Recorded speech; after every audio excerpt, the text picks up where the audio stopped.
Amber, thank you very much. Well, voters in Hawaii will make some important decisions tomorrow on Election Day. Who will be our next governor? Who will represent the 1st Congressional District? They'll also have to vote on a constitutional amendment regarding the Board of Education.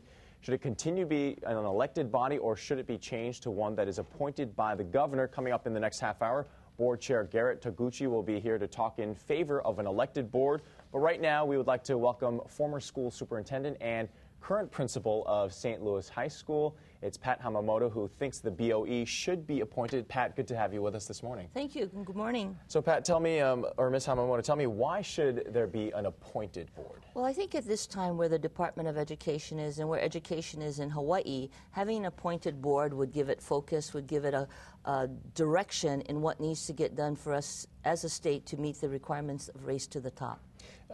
So when you were superintendent before, then did the board prevent or hinder your job as a superintendent? Let's say that the board, there's a lot of, well, let me put bureaucracy?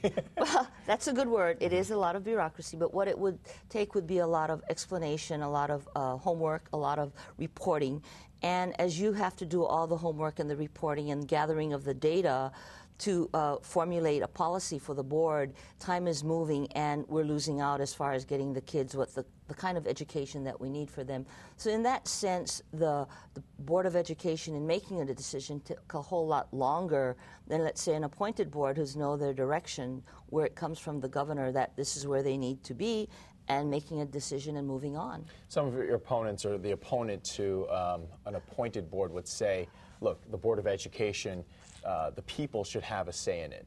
What would you say to that? Well, I believe the people still have a say in it because they elect the governor, and the governor would then select individuals who would be not in concert with the rest of the state, but would also be in concert where the governor would like to take the education department. So for me, I see it as a complete package. The governor picks individuals who want the Department of Education, who want the best quality for our keiki.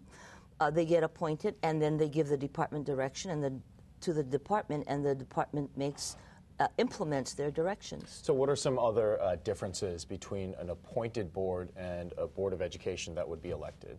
Well, one would be that, first one would be that there would be clear directions from the governor of where we would need to go.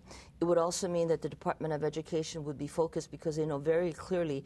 And I think the greatest advantage would be that as a state department, although you're not in the governor's cabinet because of the board, you would still be able to coordinate and you would be able to work with the other departments, which would often be cost savings.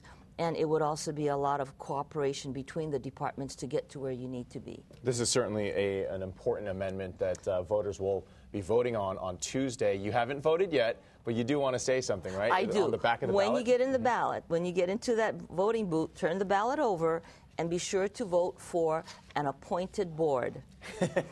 Well, if you'd like to, and if you do not want to vote for an appointed board, you could do that as well, but it is on the back of the ballot. That's the key thing that we should tell voters out there. Well, if you'd like to see this interview, well, thank you for your time. Thank you. And if you'd like to see this interview again or view any of our other segments this morning, you can log on to our website at kitv.com/thismorning.